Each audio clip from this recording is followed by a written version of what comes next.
Miss হবে না আপনার পছন্দের টিভি শো। দেখুন জি5 অ্যাপে একদম ফ্রি।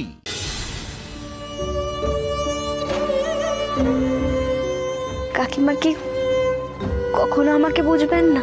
না বুঝলে না বুঝবেন, যখন কাজ করতে বলেনি কাজ করবেন না, সিম্পল। আপনি কাজ করতে গেলে এমনি যা ছড়ান। ঠিকই বলেছেন আপনি, আমি সব কিছু ছড়াই। আপনি আমাকে কথায় কথায় এভাবে ছোট করেন তো, দেখবেন একদিন আমিও এখান থেকে সব ছেড়ে ছুড়ে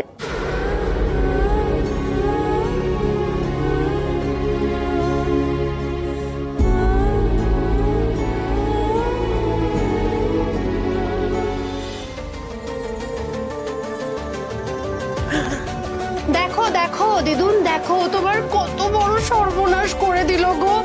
ইশারে কি হয়েছে? ঠাম্মি, তুমি এরকম করে কেন বলছো বলো? দয়া করে আমাকে ত্যাগ করে দিও না ঠাম্মি। আমার কি দোষ বলো ঠাম্মি? ও মেয়ে, আমি তোমার কাছে হাত জোর করে বলছি, তুমি আমাকে আর আমার ঠাকুরকে রেহাই দাও। তুমি এই ঘরে ঢুকো না, তোমার মাকেও ঢুকতে বারণ করবে। বেরো মা, বেরো, তুমি এখান থেকে বেরো, বেরো, বেরো। গঙ্গা জল ছিটিয়ে দাও চারিদিকে, ভালো করে গঙ্গা জল ছিটিয়ে দাও। ওই দিকটায় দাও, ওই দিকটায় দাও। হ্যাঁ হ্যাঁ হ্যাঁ, ওই দিকটায় দাও।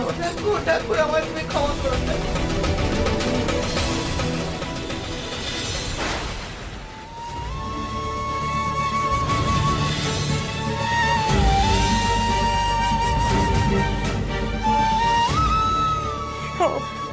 আমার রে মা, সব দোষ আমার। আমার জন্য না তোর বাবা কোনোদিন শান্তি পেল না। আমি চলে যাবো এখান থেকে, আমি আর এখানে থাকবো না মা, তুমি কোথাও যাবে না মা, তুমি আমার কাছেই থাকবে, কোথাও যাবে না তুমি। হ্যাঁ মা, তুই তো বলিস সব বিধাতার খেলা।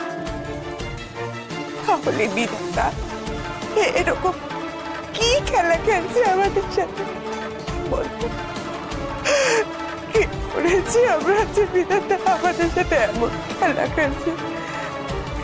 শোন না মা, আমি চলে যাই, তাহলে দেখবি সব ঠিক হয়ে যাবে।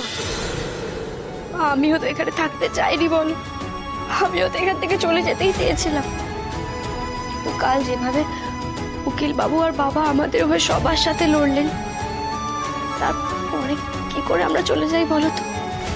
আমরা যদি এখান থেকে এখন চলে যাই তাহলে তো ওনাদের অসম্মান করা হবে না। ঠিক বলেছিস রে মা, শ্বশুর বাড়ি না বড্ড আজব জায়গা।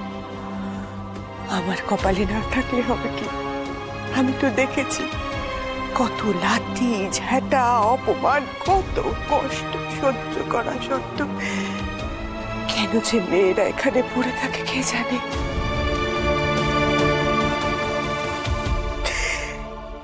ঈশ্বর তোকে এই সমস্ত কষ্ট সহ্য করার শক্তি দিন,